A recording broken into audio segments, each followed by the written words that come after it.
皆さんこんにちは。好奇心 TV です。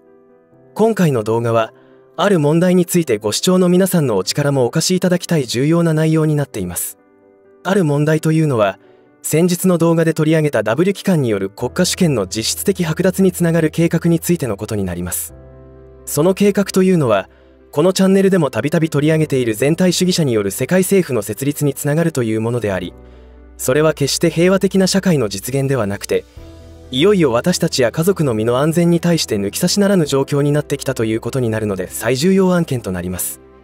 このまま心配されているような悪夢が現実的なものになってしまった場合、もはやなかったことにはならないと思われます。だからろくでもない輩たちの悪事が法的根拠を持つ前に叩かないと大変なことになると思い動画を作成しました。私たちが日々忙しく時間に追われている間に、ろくでもない輩たちは着々とおぞましく危険な計画に沿った動きを進めており、2024年5月には彼らの狙いの一つである世界統一政府をなし崩し的に実現することになってしまうイベントがあります。それらに対して世界の健全なる有識者の中から反対の動きが顕著に現れているものの、教科書通りに、そして模範的に洗脳が成功した日本では、日本人の多くが政治家のスキャンダルや芸能ネタにまんまと振り回されているという平和ボケ状態にあります。そんな彼らを一から理解させることは時間的に間に合いもしませんし、困難を極めるでしょう。なので現実的な話として、今地球上で何が起きているのかを理解した人たちが行動を起こす必要があると考えます。その行動といっても大したストレスになるようなことではありませんが、微力でも集まれば巨大な影響力を発揮しますので非常に重要なことです。ぜひ最後までご視聴いただき、自分や家族の日常に危機が訪れているということを改めて深く認識していただければと思います。どんな選択をしようとも、私たちはこの危機の当事者であることには変わりがありません。ぜひ最後までご視聴ください。このチャンネルでは、自分や家族の身を守るためにできることや、日本人がこれ以上騙されることがないようにするための情報を発信しています。チャンネル登録がお済みでない方はぜひチャンネル登録をお願いします。さて、冒頭でお話した W 機関の不穏な動きについての最新情報については、YouTuber の及川幸久さんの動画が非常によく理解できる内容になっておりますので、ぜひそちらも合わせてご覧になった方がいいと思います。及川さんという発信者についてはすでにご存知の方も多いと思いますが、特に今回の W 機関の不穏な動きに関しての情報量は飛び抜けています。なぜかというと、今現在の W 機関の不穏な計画を阻止すべく立ち上がった組織がありまして、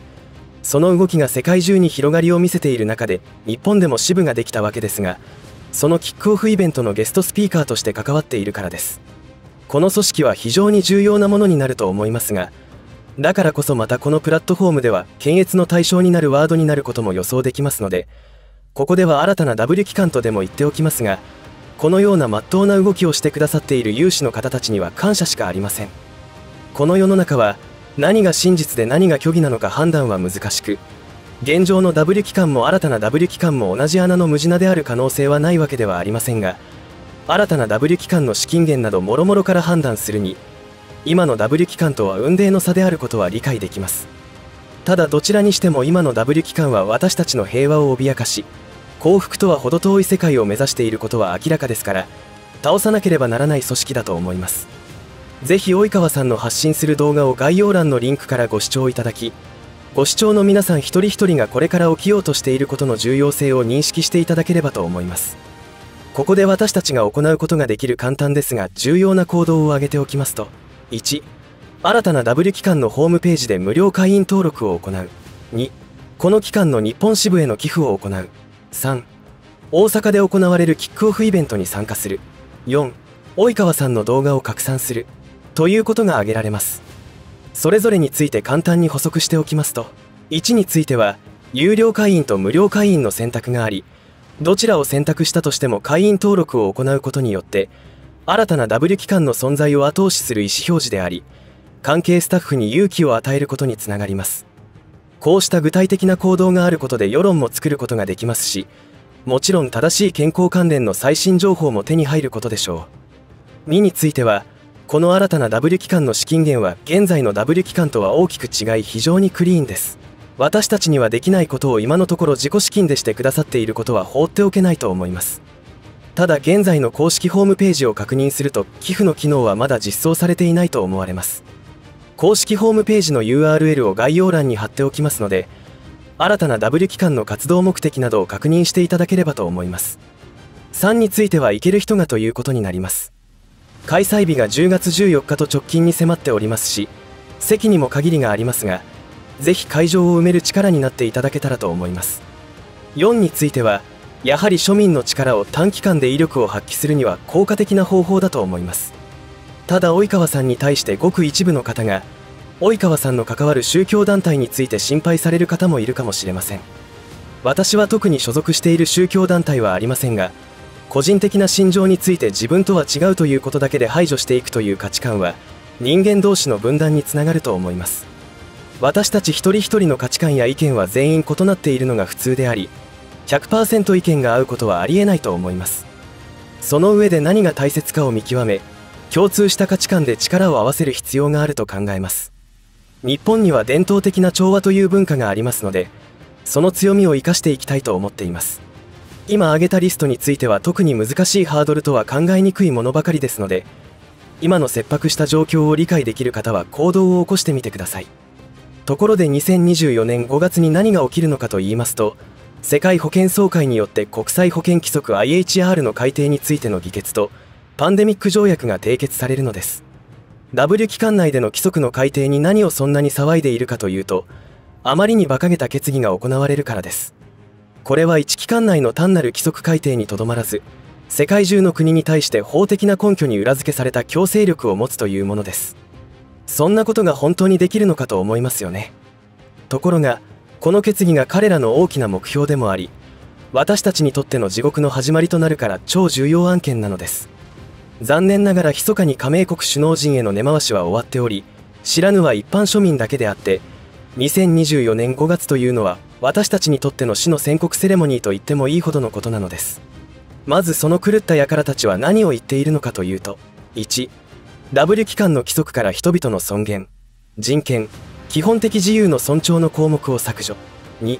W 機関事務局長は、すべての加盟国に対してその国の政府の同意なしに公衆衛生上の緊急事態を宣言することができる。3、W 機関加盟国194カ国は国家主権を W 機関に譲渡することに同意する。4、W 機関内に新たな官僚機構を創設し、ソーシャルメディアに投稿された誤報や偽情報を分析、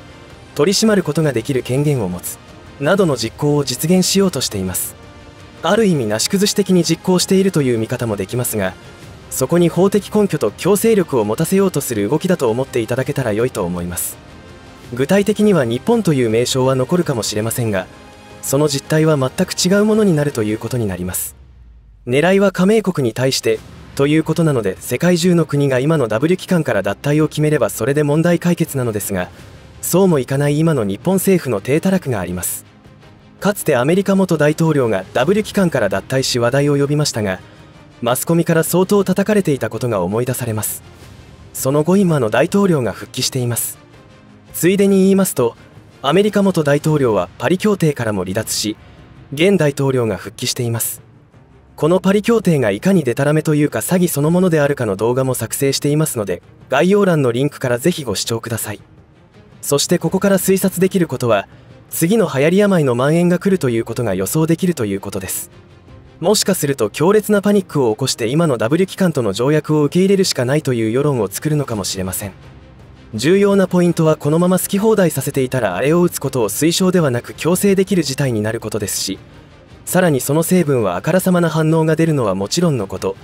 D から始まる人間の設計情報の改変が行われるということは、もしかしたら見た目にも明らかにかつての人間とは思えない変貌も起きるかもしれません。まさに SF 映画そのものですが、たった今直感でそれを感じました。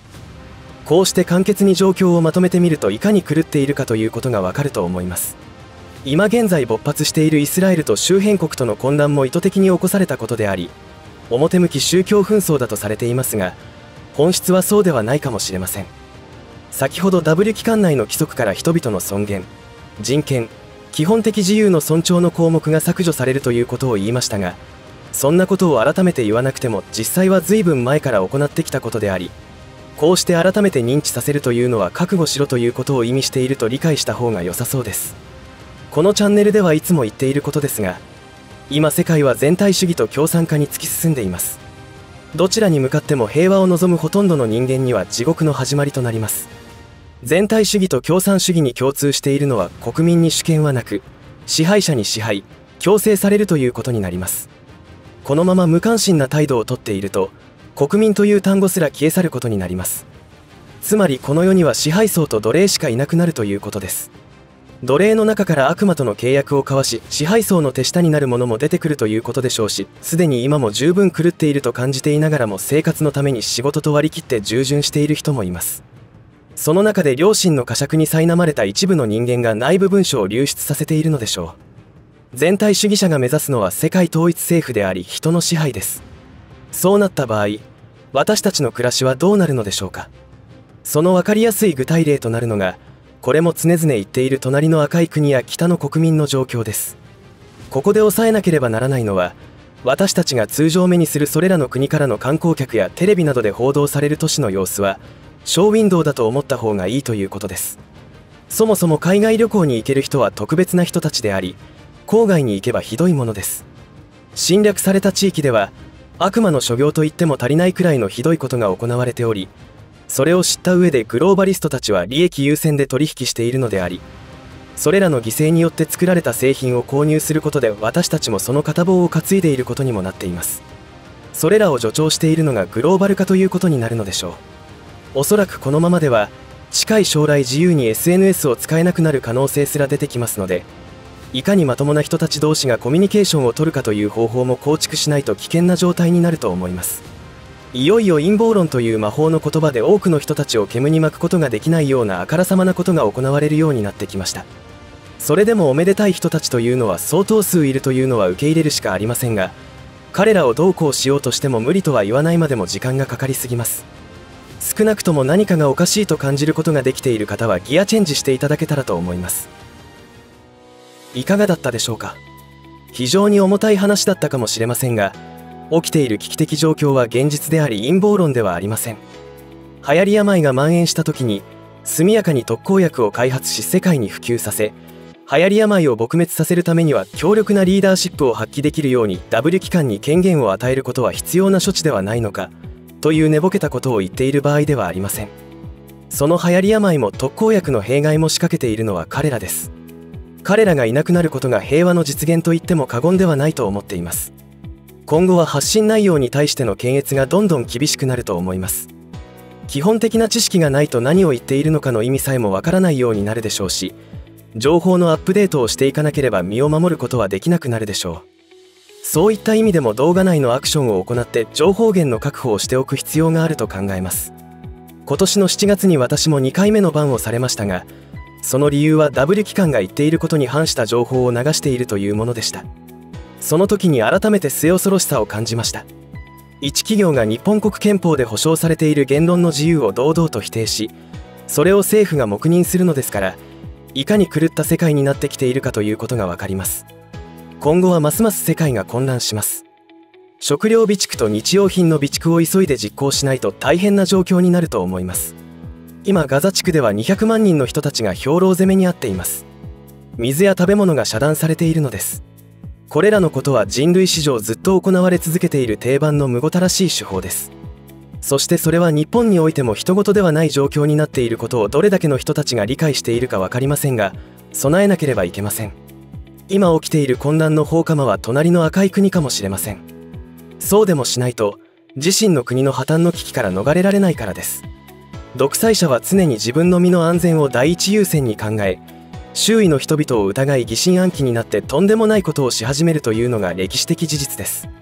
今私たちはそうした瞬間に生きているのも何か意味があるのでしょうし、イスラエル周辺の罪のない人々が悲しみに明け暮れている映像を見ると日本の将来を案じずにはいられません。子どもたちに平和な日本や世の中を引き渡すことができるようにするのが今を生きる大人の責任だと考えますので、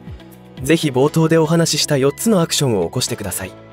私の発信力は微力ですが、それでも何かをしなければと思い活動しています。今の状況を把握し、理解している人たちで世論を作って生き延びることができる道を選択していきましょう。最後までお付き合いありがとうございました。以上で今回の話は終わりとしますが、皆さんの応援が次の動画作成の力になりますので、いいねボタン、チャンネル登録、通知設定をオンにしていただけると嬉しいです。